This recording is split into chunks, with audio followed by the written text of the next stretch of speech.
A millionaire CEO boarded a plane expecting a quiet flight, until he found a woman and child asleep in his seat, and realized the woman was his ex, and the child looked just like him. Henry Blake boarded the plane just like any other day, phone in hand, mind wrapped around business meetings and market numbers, barely aware of his surroundings. He was supposed to be flying from Los Angeles back to Boston for a major board presentation, and this private flight was his sanctuary, a few rare hours of quiet before the next round of decisions and deadlines. As he entered the cabin, his assistant had told him someone had mistakenly taken his seat. Henry didn't pay much attention at first. Mistakes happened all the time. But when he looked up to address the situation, expecting a flustered executive or a confused passenger, he stopped in his tracks. In the seat by the window, curled into herself, was a young woman, her blonde hair messy from travel, her head resting slightly against the seat cushion. In her arms lay a sleeping child, no older than 4, tucked under a soft, worn blanket. Her little hand clutched the edge of her mother's sweater, and her legs were pulled up, like she was trying to disappear into her warmth. The moment felt suspended in time. Henry's breath caught in his throat, not because a stranger had taken his seat, but because the woman asleep before him was not a stranger at all. Emma Carter. He hadn't seen her in 4 years, not since he ended things in a flurry of ambition and self-justified logic. She had been the one person who had understood him, the only one who had seen the man beneath the titles and investments. And he had let her go without looking back. Now, here she was. Sleeping. On his flight. With a child. His eyes shifted to the girl again. Blonde like Emma, delicate features, but then he saw something he wasn't prepared for, eyes, though closed now, that he somehow knew were brown. His color. His mother's color. He stood there longer than he should have, stunned. The flight attendant whispered if she should wake them, but he shook his head silently. Something told him this wasn't the moment to cause a scene or demand his seat back. So he quietly sat across the aisle, resting his hands on his knees, still not fully convinced this wasn't some dream playing tricks on him after too many sleepless nights. He didn't know why Emma was here, or how she ended up on this particular flight. He didn't know who the child was, though his instincts whispered louder with every breath. But one thing was certain, this meeting wasn't random. It couldn't be. Not after all these years. Not after everything left unsaid. So he waited. And watched. And wondered what kind of world he was about to step into once her eyes finally opened. Emma stirred slowly as the soft hum of the plane engines blended with the faint clink of glasses from the cabin crew. Her neck ached slightly from the angle she had been sleeping in, and as she blinked her eyes open, she instinctively looked down at her daughter to make sure she was still peacefully asleep. The little girl, nestled in her lap, hadn't moved much. She was still clutching Emma's sweater with one tiny fist, her head resting comfortably on Emma's arm. Emma brushed a few strands of hair away from the girl's forehead and let her eyes lift to her surroundings, expecting to be alone or surrounded by strangers she would never speak to. But instead, she found herself locking eyes with someone she never thought she'd see again. Henry. The breath caught in her throat before she could stop it. For a moment, she thought maybe she was dreaming, maybe her exhausted mind had conjured his face out of some deep, forgotten memory. But it wasn't a dream. He was right there, seated across from her, dressed impeccably in a charcoal gray suit, his dark brown hair still just slightly tousled like she remembered, and those same piercing brown eyes watching her with an unreadable expression. She sat up straighter, her heart pounding in her chest. She felt exposed, like she had been discovered in the most vulnerable moment of her life. She opened her mouth to speak, maybe to apologize for taking the wrong seat or to explain herself, but the words didn't come. What could she possibly say to him after all this time? Henry leaned forward just slightly, his voice soft, controlled. "Emma," he said simply. That was all. Her name. It felt strange hearing it from him again. So many emotions passed through her all at once, surprise, confusion, even a touch of shame for being found like this, tired and worn, with her daughter asleep in her lap. I didn't know, he added quietly. That you'd be here. She managed a small nod, brushing her hand over her daughter's back protectively. Neither did I, she finally whispered. It was a standby seat. We just needed to get home.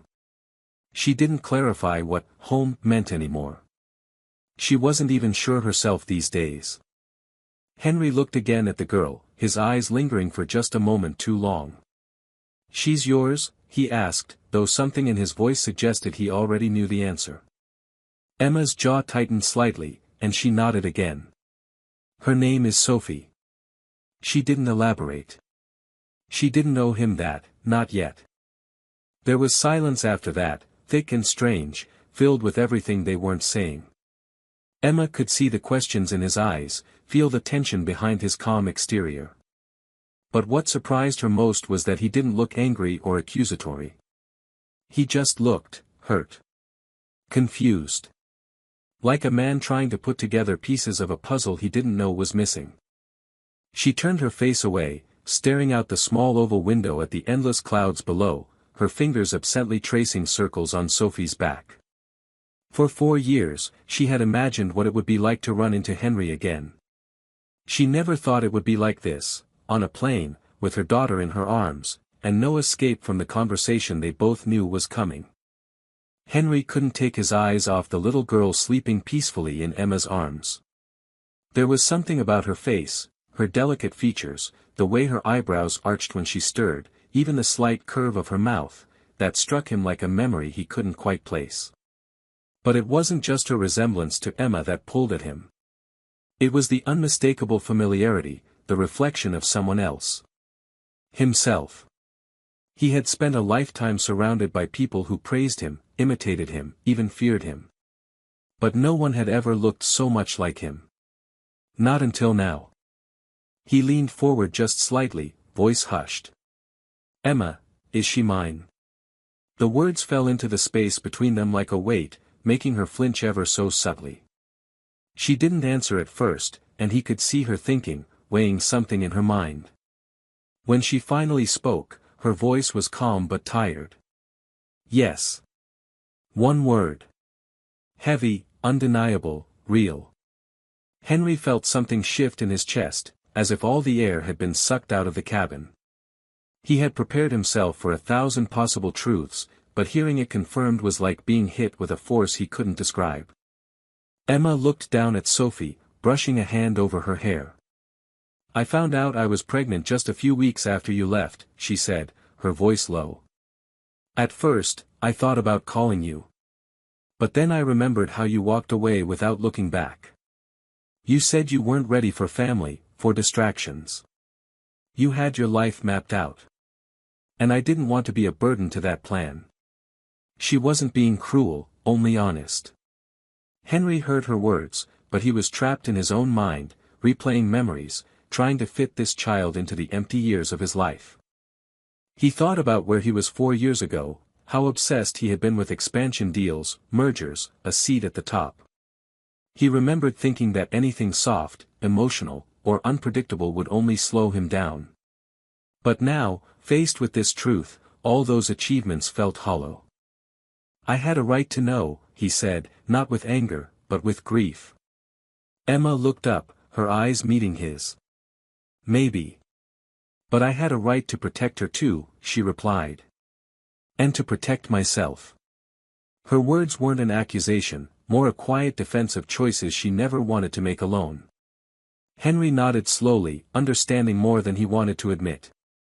Sophie stirred in her sleep, murmuring something unintelligible, and then nestled deeper into her mother's arms. Henry's gaze softened. She's beautiful, he said, almost to himself. She's strong, Emma replied, with the hint of a proud smile. And smart. And stubborn. Like someone I used to know. They sat like that for a while, two people who once shared everything, now separated by years of silence and a child neither of them had expected. The hum of the engines filled the silence between questions still unspoken. Henry wanted to know everything, what Sophie liked, what she feared, whether she smiled in the morning or cried when the rain fell. He felt desperate to catch up on a life he hadn't known he was missing. But for now, he said nothing else. There would be time. Or at least, he hoped so. Because even though his life had been full of wealth and power, nothing had ever felt as real as the sleeping child in front of him and the woman he once loved who never stopped carrying the weight he had left behind. The plane began its descent into Boston, and the soft chime of the seatbelt sign startled Emma slightly. She shifted in her seat, gently adjusting Sophie so the little girl wouldn't wake up too abruptly. The reality of the moment was finally beginning to settle in, not just the fact that she had accidentally ended up in Henry's seat, but that she had been discovered in a way she had carefully avoided for 4 years. Emma could feel her heart pounding, not from fear, but from the sheer weight of everything that had gone unsaid for too long. Henry hadn't spoken much since her quiet confirmation that Sophie was his daughter. But his silence wasn't cold or angry, it was heavy with thought. He kept glancing at them when he thought she wasn't looking, his gaze flickering between Sophie's sleeping face and Emma's profile. Emma knew that look. It was the same one he used to have when trying to solve an impossible business puzzle, like something fragile and vital was just out of reach and he was afraid to break it by reaching too fast. As the wheels touched down, Henry finally spoke. "Where are you staying?" His voice was gentle, uncertain. Emma hesitated, then answered truthfully, "Just a motel in Quincy, not far from the hospital." He looked at her closely, processing her words. "The hospital?" She nodded, brushing a hand over Sophie's back as the child began to stir. "She's had a respiratory condition since birth.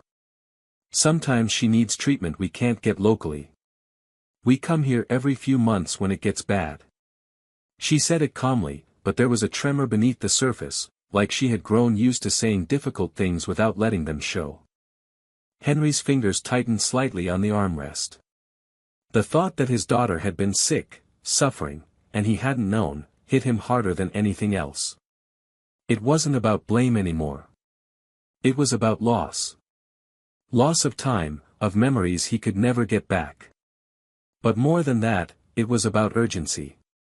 He wanted to do something, anything, to make it better. "Is she okay now?" he asked softly. Emma nodded slowly. "She's stable. But it's always a concern. And I'm always scared when we travel." She didn't say it for pity.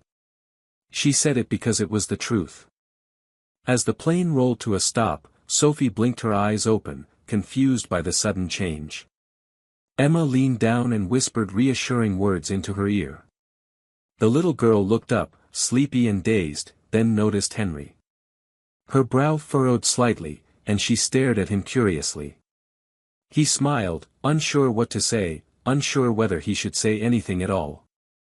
Emma reached into her bag and pulled out a small stuffed bunny, handing it to Sophie, who clutched it instantly. Henry stood and offered to help with their bags, and though Emma resisted at first out of habit, she eventually let him take the heavier one. As they exited the plane and stepped onto the tarmac, the Boston air was cool and overcast. Emma shivered slightly. Henry took off his jacket without a word and draped it over her shoulders, then turned and offered his hand to Sophie. She looked up at him, wide-eyed, then slowly took it. It was a small gesture, but it nearly undid him. Outside the terminal, a cab was already waiting. Emma started to thank him and say goodbye, but Henry interrupted gently. "Let me take you. I have a car." She hesitated, looking down at Sophie, then back at him. He added, "Please. I'm not asking for anything. I just want to be near her. Even for a little longer." The honesty in his voice broke through the guard she had built up, and she nodded. The car ride was quiet.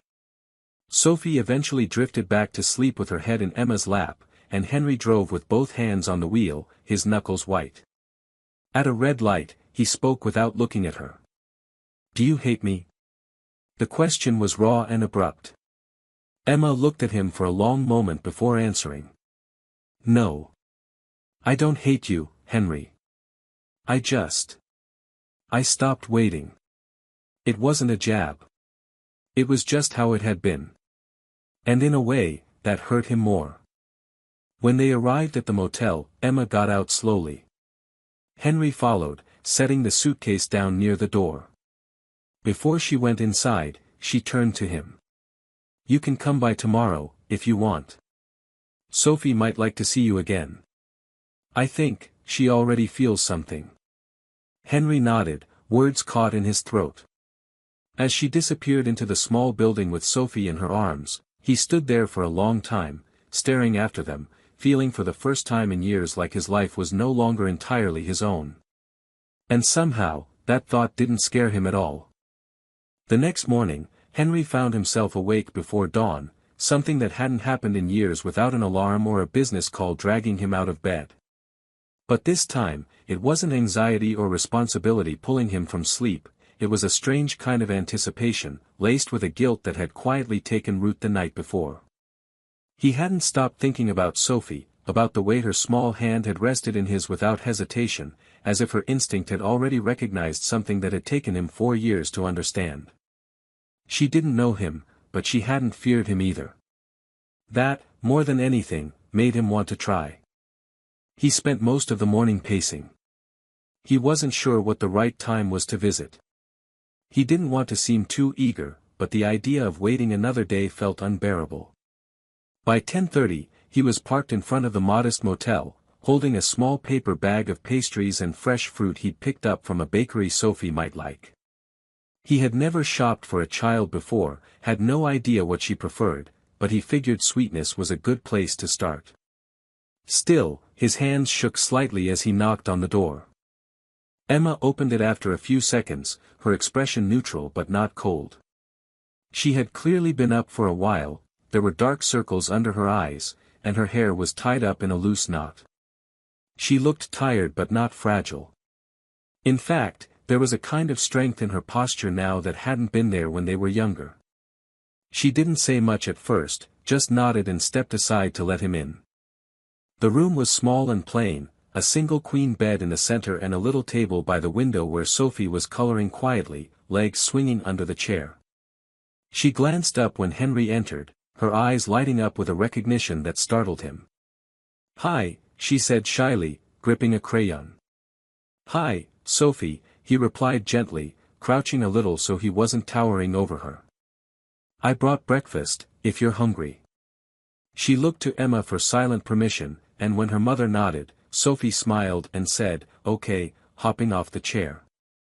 They sat at the table together, Henry watching as Sophie picked out a croissant and carefully tore it into tiny pieces. She ate slowly, not messily, with the kind of care that suggested she'd been taught to make food last. Every small gesture from her told him something new, how she glanced at Emma before answering questions, how she held her crayon in her left hand just like he did, how she asked him if he had a bunny too when she brought out her stuffed animal and placed it proudly in his lap.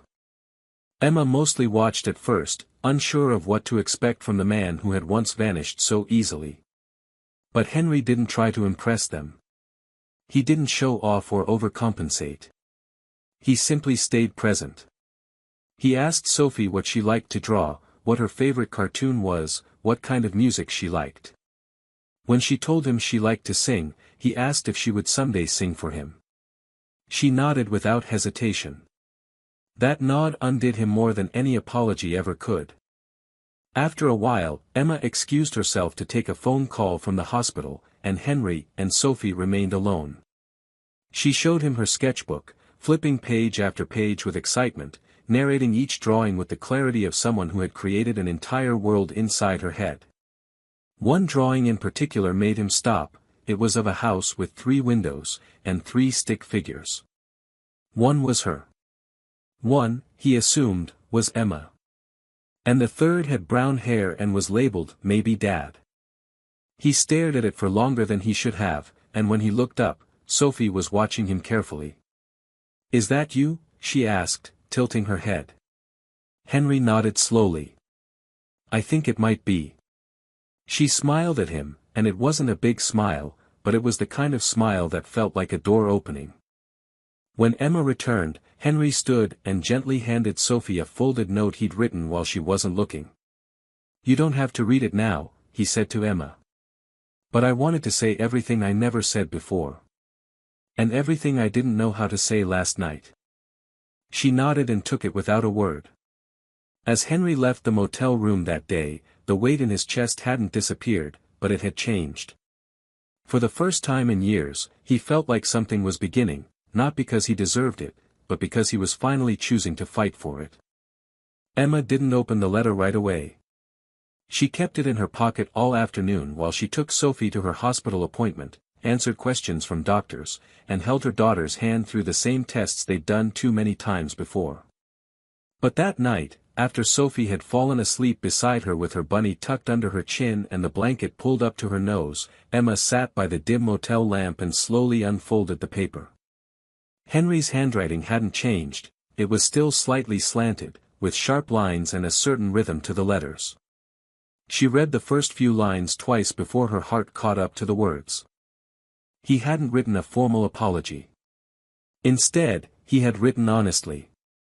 He told her how lost he had felt for years without knowing it, how he had tried to fill the silence with power and progress, how everything he'd thought mattered had suddenly felt meaningless the moment he saw Sophie's face. He admitted that he had been selfish back then, not because he didn't care, but because he was afraid to care too much.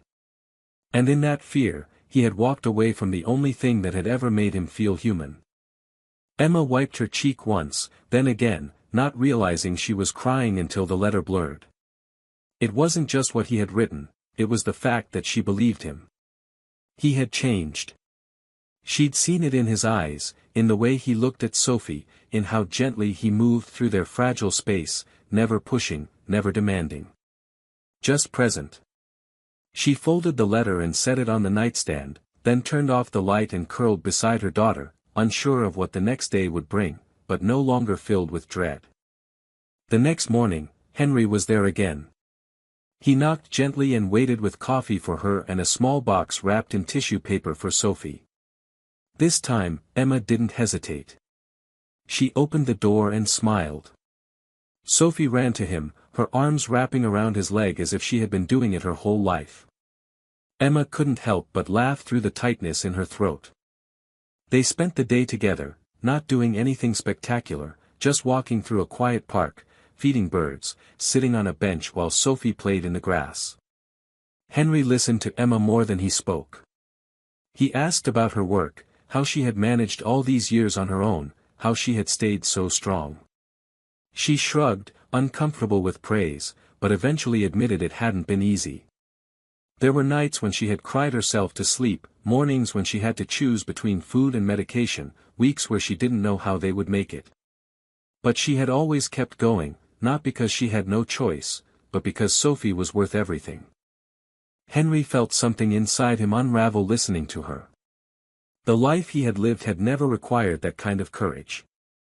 He had faced pressure and competition, yes, but not the kind of fear that came with being responsible for a fragile little life with no safety net. He respected her in a way he couldn't put into words. That afternoon, as the sun dipped low in the sky and the breeze picked up, Sophie climbed into Henry's lap and held his face in her small hands. "Are you going to come back tomorrow?" she asked, her voice barely above a whisper. He swallowed hard. "If you want me to." She nodded once and rested her head against his chest. Emma watched them with a mix of awe and fear. She hadn't expected this. Not just his return, but his softness. His openness. His willingness to take every step carefully, as if he knew how easily trust could break. As they returned to the motel, Henry paused at the door. "Emma," he said quietly, "I don't want to walk away again. I don't know what this means yet, or how it's supposed to work, but I know that I want to be in her life. And yours. If you'll let me." She didn't answer right away, just studied his face. Then, instead of responding with words, she opened the door and stepped aside. He followed her in, not as a man who had everything, but as one who had almost lost the only things that truly mattered. The following weeks unfolded slowly, like pages of a forgotten book finally being read again. Henry didn't rush. He showed up every morning at the motel, sometimes with breakfast, sometimes with just a smile and a gentle knock. Sophie would greet him like she'd known him forever, her arms wrapping around his legs or her face lighting up as she pulled him inside. Emma watched all of it with cautious hope. She had spent so long building a world where she didn't rely on anyone, where it was just her and Sophie against everything. But now, someone else had stepped into that world, not by force, but by quiet persistence. One afternoon, while Sophie was napping, Henry and Emma sat outside on the small bench near the motel's parking lot. The air was warm, but the shadows were long, and the breeze smelled faintly of spring. Emma sipped from a paper cup and looked out across the street.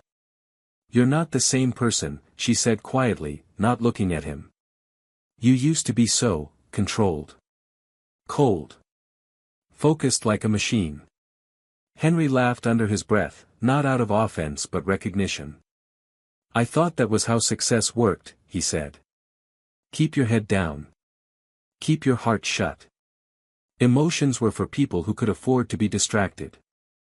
Emma turned to him. "And now?" He didn't answer right away. Instead, he looked toward the motel room where Sophie was sleeping. "Now I think success is having someone to miss when they're not around. Someone who waits for you. Someone whose smile actually changes something inside you." Emma didn't speak, but her eyes softened. For the first time, she saw him not as the man who left but as the man who had finally returned with his eyes wide open. Later that evening, they took Sophie to a small community fair. It wasn't fancy, just a few tents, some food stalls, and a carousel that had seen better days, but to Sophie, it was magic. She held both their hands as they walked, her laughter echoing as she tried cotton candy for the first time and gasped at a magician who pulled a coin from behind her ear. Emma watched the way Henry carried her when her legs got tired, the way he let her choose the rides and didn't mind when she dropped chocolate on his shirt. She saw a father who didn't need instructions, just instinct. The kind that had been buried but never truly lost. That night, back at the motel, Sophie fell asleep between them on the bed, exhausted and happy. Henry leaned back in the chair beside them, watching her breathe, the soft rhythm of it almost meditative. Emma looked at him and whispered, "She knows." He glanced at her, confused. "Knows what?" Emma smiled gently. "She knows you're hers. She knew it before I ever said it out loud." Henry looked at the little girl and then back at Emma, his voice thick.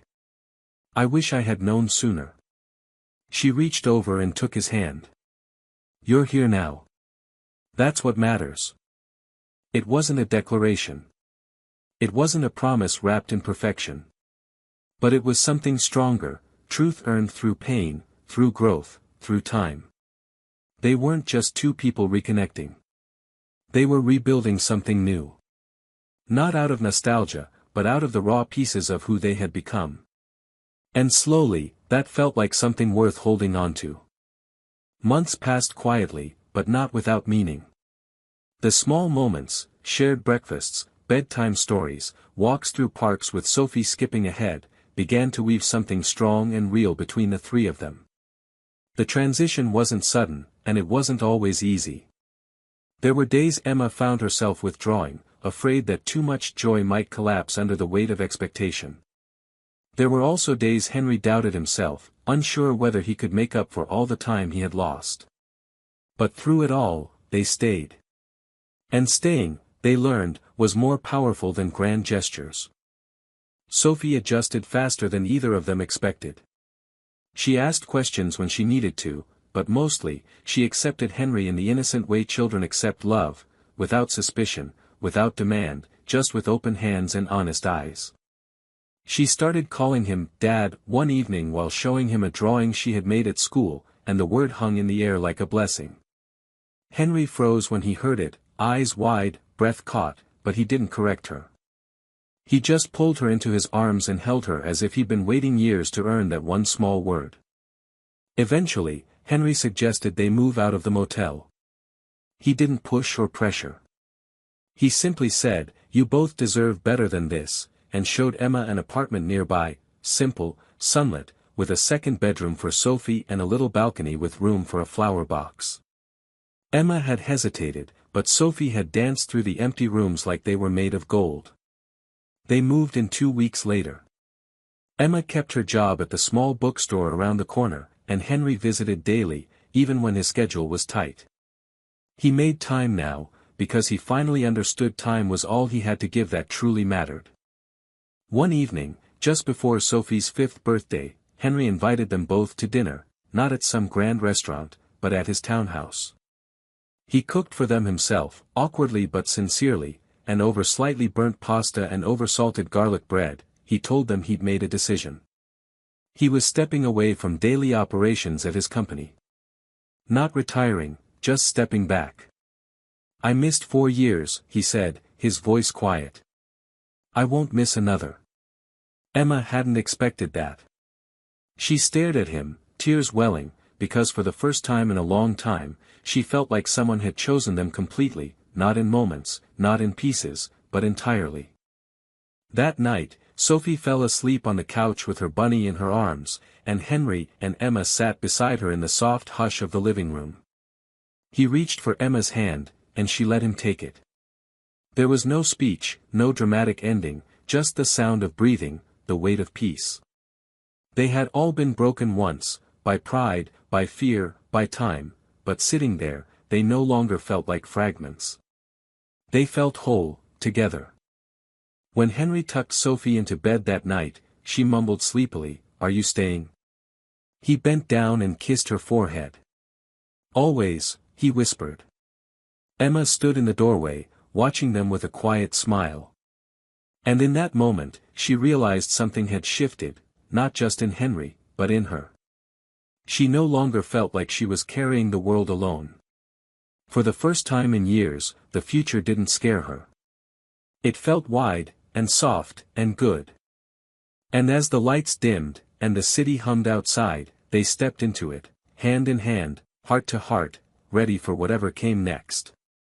Not perfect, but together. And that, finally, was enough.